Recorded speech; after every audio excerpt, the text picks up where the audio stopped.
नमस्कार मित्रांनो, मनी मॅनेजर्सच्या निफ्टी ॲनालिसिसमध्ये आपले स्वागत आहे।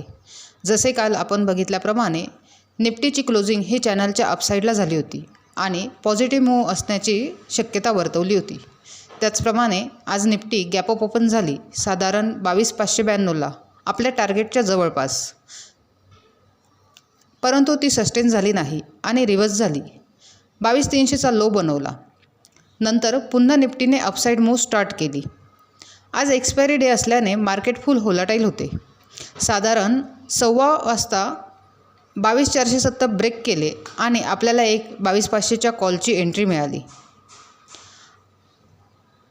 आता उद्यासाठी जर विचार केला तर 1 मिनिट चार्टवर एक head and shoulder pattern form झाला आहे।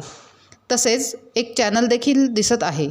जर हा चॅनल वरच्या बाजूला ब्रेक केला तर मोठी रॅली येण्याची शक्यता आहे आणि 22,240 हा स्ट्रॉंग सपोर्ट आहे। जर 22,240 खाली ब्रेक झाले तर 21,915 आणि 21,700 हे स्ट्रॉंग सपोर्ट असणार आहे। अशाच निफ्टीच्या ॲनालिसिससाठी चॅनल सबस्क्राईब करा, तसेच व्हिडिओ लाईक आणि शेअर करा।